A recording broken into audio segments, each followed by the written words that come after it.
95% sir हम फोत हो गए हैं सर, 5% बेहोश हैं। बेटा भी 5% जो जान तेरे में है ना वो भी मैं निकालता हूँ, टेंशन ना ले। अच्छा नहीं सर 100% ही है। अच्छा तीसरी चीज है बच्चा आर्बिट्राज। अब आर्बिट्राज में हमने क्या डिस्कस किया? सर आर्बिट्राज में दूसरी चीज क्या थी सर?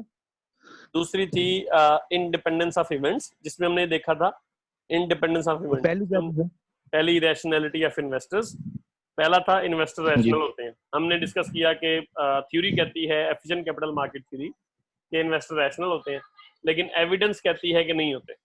फिर हमने कहा कि दूसरे थ्योरी ये कहती है कि अगर चलो ठीक है इन्वेस्टर रैशनल नहीं भी होते तो कुछ इन्वेस्टर चीजों के बारे में पेसिमिस्टिक होते हैं, कुछ इन्वेस्टर ऑप्टिमिस्टिक होते हैं। तो जब ये मार्केट में इंटरेक्ट करते हैं तो पेसिमिज्म और ऑप्टिमिज्म खत्म हो जाता है, ठीक है। लेकिन एविडेंस कहती है कि ऐसा भी नहीं होता। मार्केट्स जिस साइड पे जो है चल पड़ती हैं उस साइड पे वो चलती रहती हैं। मतलब मोस्ट ऑफ द इन्वेस्टर्स जो हैं उनके सेंटीमेंट आपस में कोरिलेट कर रहे होते हैं, मतलब वो एक जैसी सोच रहे होते हैं, हर्डिंग मेंटालिटी से बोलते हैं। तीसरा फिर हमने डिस्कस किया कि चलो ठीक है अगर इंडिपेंडेंस ऑफ इवेंट भी नहीं है, मतलब बहुत सारे लोग एक साइड पे सोच रहे हैं, तो फिर आ जाते हैं प्रोफेशनल्स या आर्बिट्राज करो। तो आर्बिट्राज फिर क्यों इफेक्टिव नहीं होती? तो इसके मामले में देखो प्रोफेशनल एक ना सिंपल एक इंडिविजुअल है, अगर मार्केट इंक्रीज करी जा रही है करी जा रही है करी जा रही है और वो स्टॉक जो है वो उसे पता है कि स्टॉक्स जो है वो अगेन अंडर ओवर प्राइस्ड है और वो स्टॉक बेची जा रहा है बेची जा रहा है बेची जा रहा है, तो there would come a time जब उसका स्टॉक खत्म हो जाएगा। दूसरा, अगर मार्केट गिर रही है डिक्लाइन कर रही है और वो खरीदी जा रहा है खरीदी जा रहा है खरीदी जा रहा है, तो एक बंदा है दूसरी साइड पे पूरी की पूरी मार्केट है, बाकी सारे के सारे इन्वेस्टर्स हैं, तो डेफिनेटली वो बहुत ज्यादा देर तक होल्ड नहीं कर सकता। तो इसके बारे में जर्नली कहा यह जाता है कि जो आपका आर्बिट्राज है इसके बारे में वो कहते हैं कि मार्केट्स कैन रिमेन irrational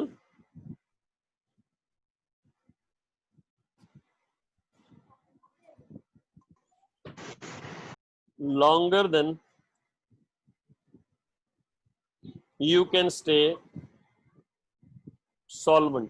मतलब सिंपली मार्केट में अगर एक ट्रेंड चल पड़ा है ना, नेगेटिव ट्रेंड पॉजिटिव ट्रेंड, और प्रोफेशनल कोशिश कर रहा है कि उस ट्रेंड को रिवर्स किया जाए, मार्केट को अपनी सही लेवल पे वापस लेके आया जाए, तो वो प्रोफेशनल भी सम टाइम ना इनसॉल्वेंट हो जाता है, मतलब उसको भी नुकसान होना शुरू हो जाता है और वो मार्केट से क्विट कर जाता है। फिर वो बस देखता रहता है कि मार्केट में जो भी उस तरह से है वो हो रहा है। तो इसकी हमने एविडेंस देखी है, जब भी मार्केट क्रैश करती है, ठीक है, मार्केट क्रैशेस कौन कौन से हैं? 1989 में आया था एक क्रैश, 2001 में मार्केट क्रैश की, 2008 में मार्केट क्रैश की, ठीक है। अब रिसेंट हमने देखा कि कोरोना कॉन्टेक्स्ट में भी मार्केट हमारी जो है वो अगेन जो है वो 2020 में भी मार्केट क्रैश की, ठीक है। पाकिस्तानी मार्केट सबसे बुरा जो क्रैश पाकिस्तानी मार्केट का था, वैसे पाकिस्तानी मार्केट 2005 में क्रैश की थी, ठीक है, सबसे बुरा क्रैश 2008 में पाकिस्तानी मार्केट ने विटनेस उस तरह से जो है वो किया था जी।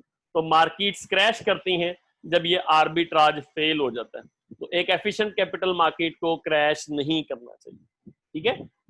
अच्छा बच्चा, अब इसकी इम्प्लीकेशंस है, मतलब सबसे पहली इसकी इम्प्लीकेशन ये है कि टेक्निकल, अगर मार्केट्स एफिशिएंट है ना तो टेक्निकल एनालिसिस फेल हो जाता है। अब टेक्निकल एनालिसिस क्या होता है कि हम ना ट्रेंड्स को प्रिडिक्ट करने की कोशिश करते हैं। हम कोशिश करते हैं कि जब प्राइस ज्यादा हो तो हम सेल कर दें, जब प्राइस कम हो तो हम बाय करें, और इसी तरह से हम प्रॉफिट बनाते रहें।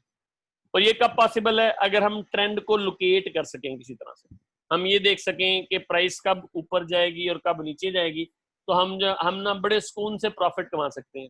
तो इसके लिए ना हम ना एक ट्रेंड एनालिसिस करते हैं जिसे हम टेक्निकल एनालिसिस बोलते हैं। टेक्निकल एनालिसिस क्या है? It is use of graphs, ठीक है। ये यूज ऑफ ग्राफ्स होता है जिसकी बेस पे हम क्या करते हैं, जिसकी बेस पे हम जो है वो फ्यूचर की प्राइसेस को प्रिडिक्ट करने की कोशिश जो है वो कर रहे होते हैं। अच्छा, अब एक एफिशिएंट समझ नहीं आ रहा सर। देखो, एक एफिशिएंट मार्केट में हम कहते हैं कि ना ट्रेंड नहीं होता, ठीक है, या ट्रेंड को हम प्रिडिक्ट नहीं कर सकते। अच्छा, अगर तो मार्केट एफिशिएंट है तो क्या होगा? हम ट्रेंड को प्रिडिक्ट नहीं कर सकेंगे, हमें ये नहीं पता होगा कि प्राइस मैक्सिमम कब होगी और प्राइस मिनिमम कब होगी। ये कहते हैं ना हम कि प्राइस मैक्सिमम हो तो हम सेल कर दें, प्राइस मिनिमम हो तो हम बाय कर लें, ये मेन स्ट्रेटजी है।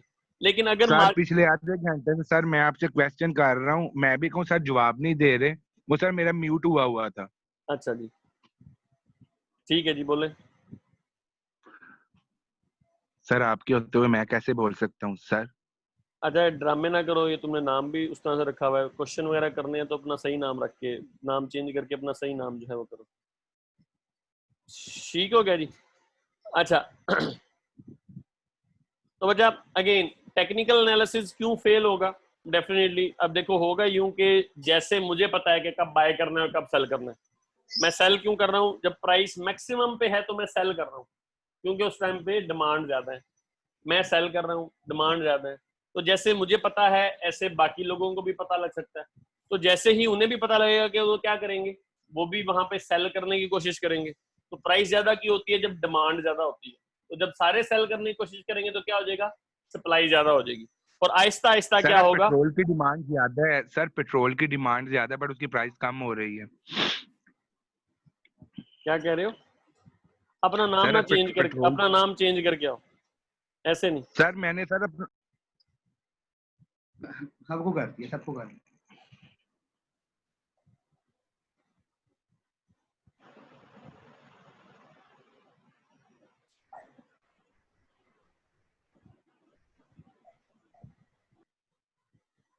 ठीक हो गया जी। अच्छा अब टेक्निकल एनालिसिस क्या करता है, it exploits repetition of trends. कि मंडे को प्राइस ज्यादा होती है, अगर मंडे को प्राइस ज्यादा है और मंडे को सबने सेल करना है तो क्या होगा, अल्टीमेटली सप्लाई ज्यादा होनी शुरू हो जाएगी। तो जैसे ही सप्लाई ज्यादा होगी ये ट्रेंड क्या हो जाएगा, ट्रेंड वाइप आउट हो जाएगा। तो एक एफिशिएंट मार्केट में ट्रेंड एनालिसिस या टेक्निकल एनालिसिस नहीं चलता, जिसपे बहुत सारे इन्वेस्टर्स रिलाय करते हैं। मतलब पाकिस्तान में, दुनिया में भी बहुत सारे इन्वेस्टर्स जो हैं वो ट्रेंड एनालिसिस पे उस तरह से रिलाय कर रहे होते हैं। मतलब स्पेसिफिकली अगर आप हम अगर ट्विटर को उस तरह से देखें तो पाकिस्तान के कॉन्टेक्स्ट में ना एक इंडिविजुअल है, स्टॉकिस्ट करके है, ठीक है जी। हम यहाँ पे मैं अपनी ट्विटर फीड खोलता हूँ, ठीक है। एक स्टॉकिस्ट 91 करके एक इंडिविजुअल है जिसकी अगेन यूट्यूब पे भी है, वो ना ट्रेंड एनालिसिस पोस्ट करता है। मतलब वो बताता है कि प्राइसेस कब ज्यादा होंगी, प्राइसेस उस तरह से जो है वो कब कम होंगी जी।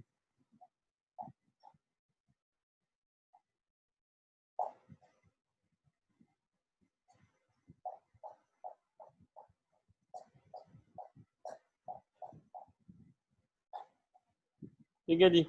तो ये हमारे पास है स्टॉकिस्ट 91 के नाम से एक इंडिविजुअल है।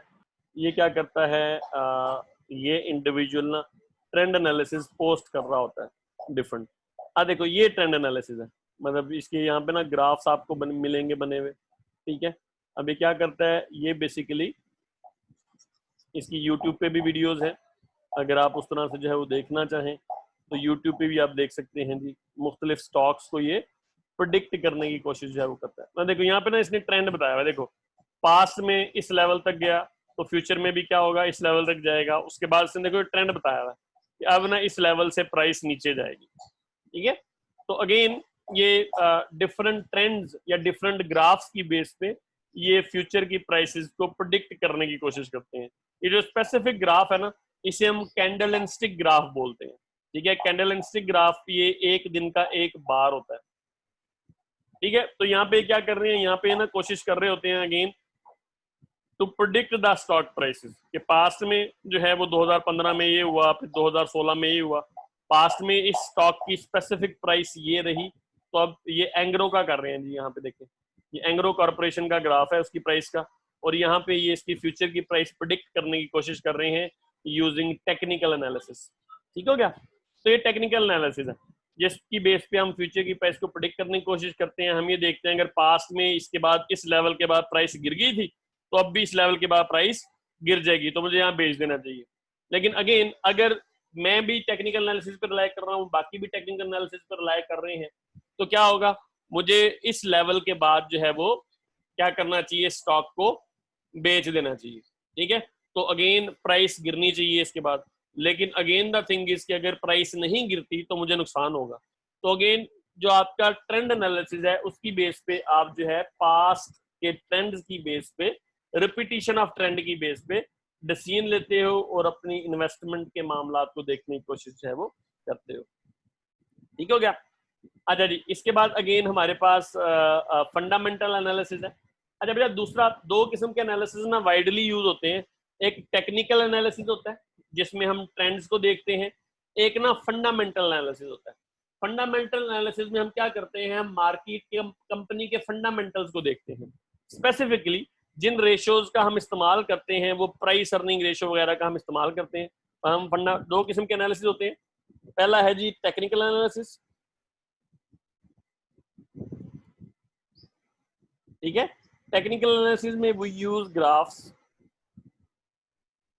टू प्रिडिक्ट मार्केट या स्टॉक मूवमेंट्स, ठीक है। दूसरा है जी फंडामेंटल एनालिसिस। फंडामेंटल एनालिसिस में क्या करते हैं, we use company fundamentals to locate over और अंडर प्राइस स्टॉक्स, ठीक है। अब यहाँ पे जिन चीजों का ज्यादा इस्तेमाल होता है ना, सपोज हम ना प्राइस अर्निंग रेशियो का इस्तेमाल करते हैं। प्राइस अर्निंग रेशियो, अब प्राइस अर्निंग रेशियो हमारे मुताबिक ना एक कंपनी की प्राइस अर्निंग रेशियो 12 है, ठीक है। अच्छा, अब पास्ट में इसकी 12 रही है प्राइस अर्निंग रेशियो, आज इसकी प्राइस अर्निंग रेशियो ना 11 पे चली गई। तो डेफिनेटली हम कुछ ना कुछ इस कॉन्टेक्स्ट में जो है वो प्राइस गिरी है, प्राइस अर्निंग रेशियो 11 पे चली गई है, ठीक है। या हमारी अर्निंग जो है वो क्या हुई है, अर्निंग हमारी इंक्रीज की है। तो हम फोरकास्ट भी करते हैं समटाइम्स कि अगर प्राइस अर्निंग रेशियो 12 की है, ठीक है, और हमारी सपोज अर्निंग जो है, अर्निंग पर शेयर जो है वो अगेन 10 है, ठीक है, या 10 होगी इन फ्यूचर, तो इसका मतलब ये है कि इन फ्यूचर हमारी जो प्राइस है वो कितनी होगी, हमारी प्राइस ऑब्वियस सी बात है 120 होनी चाहिए, ठीक है। लेकिन मार्केट में प्राइस चल रही है सपोज 110, तो हम क्या कहते हैं कि this stock is under price. तो ये ना फंडामेंटल एनालिसिस है। फंडामेंटल एनालिसिस में क्या करते हैं, we use earnings and dividend prospects of the firm, कि फ्यूचर में कंपनी कितनी अर्निंग कमाएगी, कितने उसके डिविडेंड्स होंगे, expectation of future interest rates and risk evaluation of firm to determine proper stock prices, के स्टॉक प्राइस कितनी होनी चाहिए, ठीक है। अच्छा, अब स्टॉक प्राइस हमारे मुताबिक 120 होनी चाहिए, लेकिन मार्केट में क्या चल रही है 110, तो क्या है हमारा स्टॉक, हम कहेंगे कि ये अंडर प्राइस्ड है या अंडर वैल्यूड है, तो हम इसको क्या करेंगे, हम इसे खरीद लेंगे। अच्छा, लेकिन एफिशिएंट कैपिटल मार्केट थ्योरी कहती है कि मार्केट में अंडर प्राइसिंग और ओवर प्राइसिंग होती ही नहीं है। तो जब मार्केट में अंडर प्राइसिंग और ओवर प्राइसिंग नहीं होती और आप जो है वो एफिशिएंट कैपिटल मार्केट थ्योरी पे बिलीव रखते हैं, तो इसका मतलब है कि फंडामेंटल एनालिसिस से भी आपको कोई फायदा नहीं होगा। जिस तरह से आप ट्रेंड को लोकेट नहीं कर सकते, इसी तरह से जब मार्केट में अंडर प्राइसिंग ओवर प्राइसिंग है सर ही नहीं। बिलाल का लेक्चर स्टार्ट हो गया सर। बेटा ये मैं कंप्लीट कर लूं, 1:30 बजे कैसे सर बिलाल का लेक्चर स्टार्ट हो गया? सर मैंने सोचा आपको बता दूं सर, वो एक्चुअली आपके लेक्चर में मैं 2 बार सो गया था सर। अच्छा जी, ठीक हो गया जी, बड़ी सर मेहरबानी, ये कब थैंक यू। खत्म होगा सर आपका आप लेक्चर? चले जाएं, आप बिलाल साहब के लेक्चर जो है ना वो ले लें। मैं सर, अच्छा सर मेरी बात, अच्छा जी, तो इसका मतलब क्या है, इसका मतलब क्या है, इसका मतलब ये है कि जो आपका फंडामेंटल एनालिसिस है, it is of no use in efficient market, in efficient markets, क्योंकि ना अंडर प्राइसिंग होगी ना ओवर प्राइसिंग होगी। अब इसका तरीका क्या है फंडामेंटल एनालिसिस का, we start with past earning and other company fundamentals and try to predict future earnings, dividend and discount rate. तो जब फ्यूचर अर्निंग और डिस्काउंट रेट्स को उस तरह से जो है वो कैलकुलेट कर लेते हैं, तो हम क्या करते हैं, हम उसके बाद अंडर और ओवर प्राइस को निकाल लेते हैं, ठीक है। तो हम उससे देख सकते हैं कि अंडर ओवर प्राइसिंग है या नहीं है। लेकिन एफिशिएंट कैपिटल मार्केट थ्योरी कहती है, एफिशिएंट मार्केट हाइपोथेसिस कहता है कि there is no under and over pricing in a market. तो इसका मतलब ये है कि अगेन जो पब्लिकली अवेलेबल इंफॉर्मेशन है वो सबके पास अवेलेबल है। तो जैसे मैंने अंडर ओवर प्राइसिंग निकाली है, वैसे और लोग भी अंडर ओवर प्राइसिंग निकाल सकते हैं। तो फिर प्राइस स्टॉक को ना अंडर और ओवर प्राइस्ड नहीं होना चाहिए। ये स्टॉक ओवर प्राइस कब होता है, जब उसकी डिमांड ज्यादा हो और सप्लाई कम हो। अच्छा, सब जिस तरह मुझे पता लगा कि स्टॉक अंडर ओवर प्राइस्ड है, उस तरह बाकी सबको भी पता लग गया कि स्टॉक ओवर प्राइस्ड है, तो क्या होगा, एवरीबडी वुड स्टार्ट सेलिंग। जब सारे लोग बेचना शुरू कर देंगे तो सप्लाई बढ़ जाएगी और अल्टीमेटली प्राइस अपनी एक्चुअल लेवल पे एडजस्ट हो जाएगा। ठीक है, तो इस कॉन्टेक्स्ट में जब सबको ही पता है, सबके पास पब्लिकली अवेलेबल इन्फॉर्मेशन है, क्योंकि फंडामेंटल एनालिसिस पब्लिक इन्फॉर्मेशन पे बेस करता है, तो जब सबके पास ही वो इन्फॉर्मेशन है, सभी उसको इवेल्युएट कर सकते हैं, सभी ओवर अंडर प्राइसिंग निकाल सकते हैं, तो मतलब सिंपली ओवर अंडर प्राइसिंग फिर मार्केट में एग्जिस्ट नहीं करनी चाहिए। ठीक है, तो simply you can only make money if your analysis is better than everyone else in the market, जो कि एज सच उस तरह से पॉसिबल नहीं होता। मतलब मैं इंडिविजुअल हूँ, मैं हो सकता है कि CFA या ज्यादा टेक्निकल, ज्यादा एक्सपीरियंस लोग मार्केट में बैठे हों, ज्यादा रिसोर्सेज, ज्यादा इंफॉर्मेशन के साथ, जो मुझसे अच्छा एनालिसिस जो है वो अल्टीमेटली कर रहे होते हैं। तो दोनों सूरतों में टेक्निकल एनालिसिस और फंडामेंटल एनालिसिस, दोनों एनालिसिस एक एफिशिएंट मार्केट में फेल हो जाते हैं जी, ये मार्केट में उस तरह से एग्जिस्ट नहीं करते। तो इसका मतलब ये है कि एफिशिएंट मार्केट में you can't use active portfolio management. मतलब आप ये अंडर ओवर प्राइसिंग की बेस पे ना सिक्योरिटी खरीद के उसको पोर्टफोलियो में शामिल करके जो अंडर प्राइस्ड है उसको खरीद लें, जो ओवर प्राइस्ड है उसको बेच दें। ये बार बार जो एक्टिव मैनेजमेंट ऑफ पोर्टफोलियो है, जिसमें आप एक्टिवली ट्रेड करते हो, ये एज सच पॉसिबल नहीं होती एफिशिएंट मार्केट में। तो you must go for a passive strategy, जिसमें आप ऐसी कंपनीज लोकेट करते हो जिनकी आपके मुताबिक लॉन्ग टर्म सिनेरियोज जिनके अच्छे हो। अभी हमने डिस्कस किया कि जैसे टेस्ला है, टेस्ला के लॉन्ग टर्म सिनेरियोज बहुत अच्छे हैं। इसी तरह से रीन्यूएबल एनर्जी है, मेडिकल की जो कंपनीज हैं, मेडिसिन की, टेक्नोलॉजी की जो कंपनीज हैं, इनके फ्यूचर के प्रोस्पेक्ट्स काफी अच्छे जो है वो नजर आते हैं उस तरह से। तो आपको क्या करना चाहिए, आपको ऐसी कंपनीज को लोकेट करना चाहिए जो कि आपके मुताबिक अच्छा परफॉर्म करेंगी इन द फ्यूचर। तो अगर आप ऐसी कंपनी को लोकेट कर लेते हैं और उसमें इन्वेस्ट कर देते हैं और वहां उसमें इन्वेस्ट करके 2, 4, 5, 8, 10 साल जो है वो वेट कर लेते हैं, तो आप काफी ज्यादा कमा सकते हैं। इसे हम पैसिव पोर्टफोलियो मैनेजमेंट कहते हैं। ठीक है, तो एफिशिएंट सर बस करें, आपको खुदा का मारते हैं सर। ये इस तरह की ना हरकतें ना करो, मैं ना बड़ा बुरा पेश आऊंगा। जिसने जाना है वो चला जाए। सर आप ऐसे चुने सर, बुरा पेश क्यों आएंगे सर? बच्चों की भी सुन ले, हमारे अंदर भी सर छोटा सा दिल है सर, कोई भी। चलें जी, मैंने रिमूव कर दिया है उसे and I am enabling waiting room. चलें जी, ठीक हो गया जी। अच्छा जी, तो अगेन एफिशिएंट मार्केट हाइपोथेसिस क्या कहता है? It recommends using passive strategy by constructing a well diversified portfolio without trying to find over and under price stocks. तो आप क्या करते हो? You go for a passive strategy in which you buy and hold the stock. ठीक है, इसमें viable option क्या है? Ultimately you can use an index fund और एक्सचेंज ट्रेडेड फंड भी आप इस्तेमाल कर सकते हैं। और अगर आपके पास बहुत ज्यादा टाइम नहीं है और आप एक डाइवर्सिफाइड पोर्टफोलियो रखना चाहते हैं, तो आप एक इंडेक्स फंड को ले लेते हैं, जिसने क्या किया है, जिसने सपोज की ऐसी 100 कंपनीज को जो इस तरह से जो है वो करता है। लाइक इसी तरह से हमने जो है वो देखा कि हमारे जो एक्सचेंज ट्रेडेड फंड है, हम इसको डिस्कस कर चुके हैं ऑलरेडी, कि जो एक्सचेंज में लिस्टेड होते हैं। NIT का एक फंड है स्पेसिफिक, जो कि पाकिस्तान स्टॉक मार्केट में लिस्टेड है, आप उसमें ट्रेड कर सकते हैं, क्योंकि अगेन इनकी पोर्टफोलियो की डाइवर्सिफिकेशन अच्छी होती है और इनके पास प्रोफेशनल मैनेजमेंट होती है, तो इन्होंने अच्छी कंपनीज को चूज उस तरह से जो है वो किया होता है। तो it is a viable option कि आप एक इंडेक्स फंड या एक्सचेंज ट्रेडेड फंड में इन्वेस्ट करें और वो इन्वेस्ट करके जो है वो अपनी लॉन्ग टर्म इन्वेस्टमेंट की तरफ उस तरह से जाएं और शॉर्ट टर्म गेन्स को उस तरह से आप जो है वो उसके पीछे ना भागें, क्योंकि अगर आपको काफी प्रॉफिट हो सकता है तो आपको काफी ज्यादा सारा नुकसान भी हो सकता है। और एफिशिएंट कैपिटल मार्केट थ्योरी ये कहती है कि these strategies are not viable. ठीक हो गया? अच्छा, अब अगेन इसमें दो चीजें हैं। इसका उत्तर ये बिल्कुल मतलब नहीं होता कि हम रैंडमली कोई भी इन्वेस्टमेंट चूज कर लें। हमने अल्टीमेटली किसी भी इन्वेस्टमेंट के रिस्क और रिटर्न को देखते हुए, उसके फ्यूचर प्रोस्पेक्ट्स को देखते हुए उसे सिलेक्ट करना होता है। तो इट्स नॉट के selecting any investment will do no good. आपको इन्वेस्टमेंट सिलेक्ट करनी होती है on the basis of future prospects.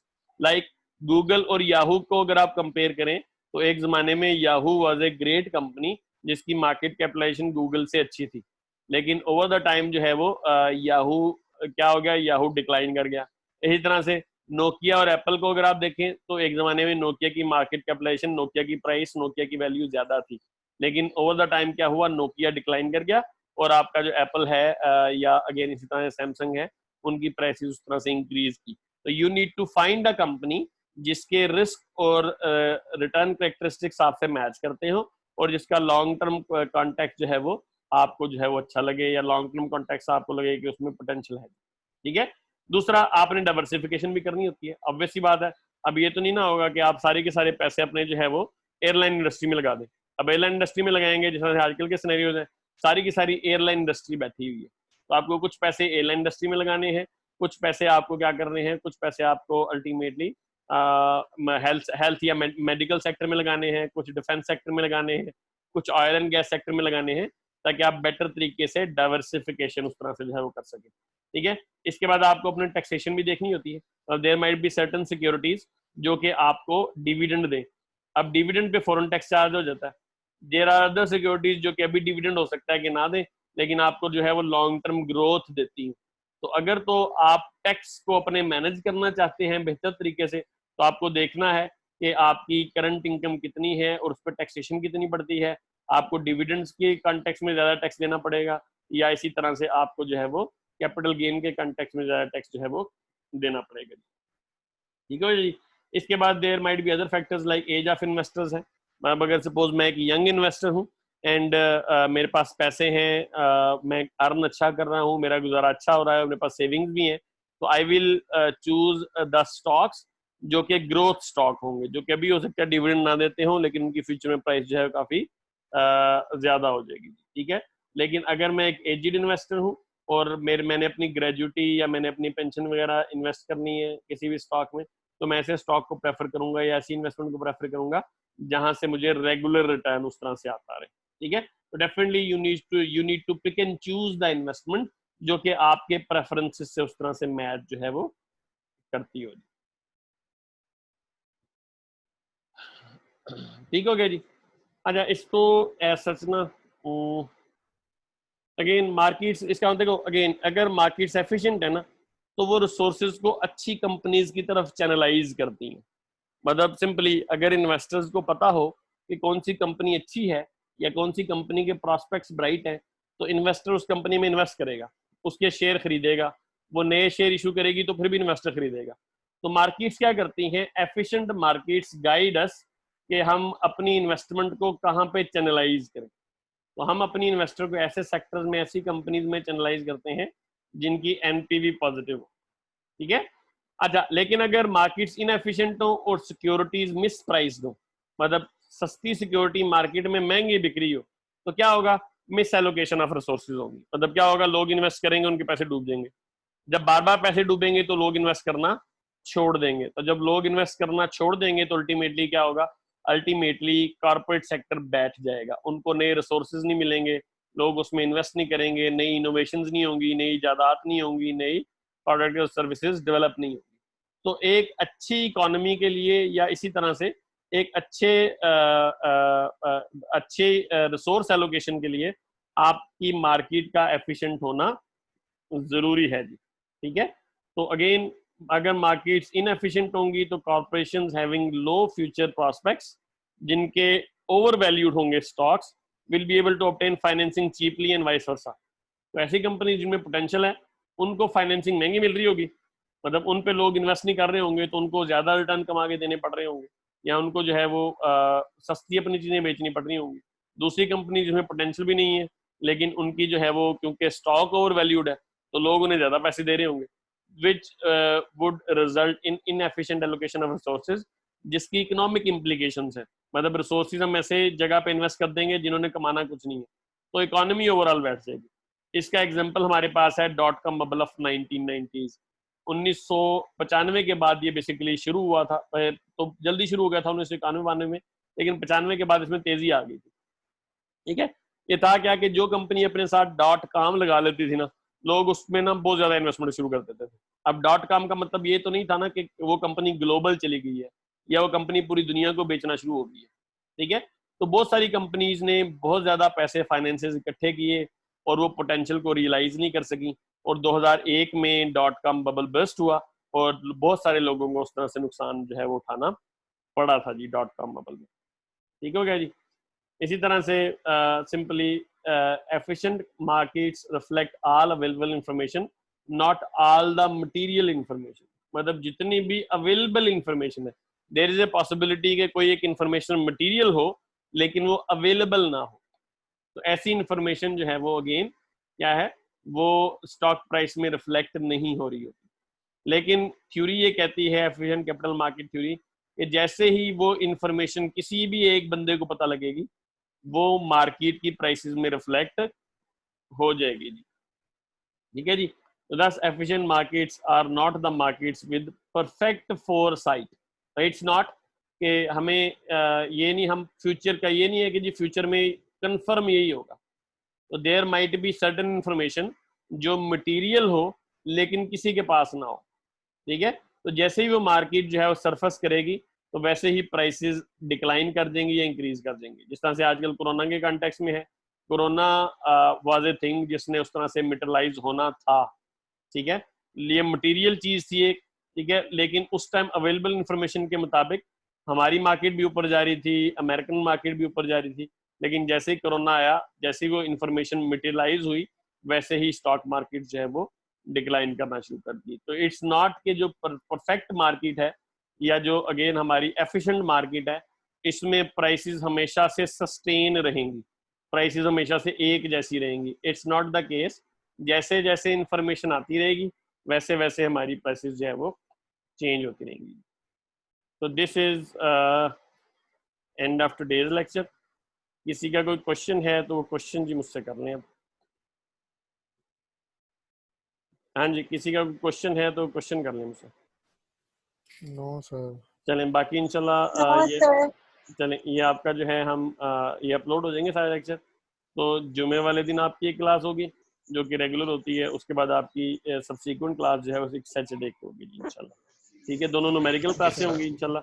Subsequently हम जो है वो ब्रीफली देखेंगे रिस्क और रिटर्न और इस तरह से बीटा कैलकुलेशन वगैरह। ठीक हो गया? ठीक है सर। चलें, थैंक यू बच्चा, थैंक यू। अल्लाह अल्लाह हाफिज़। अल्लाह हाफिज़।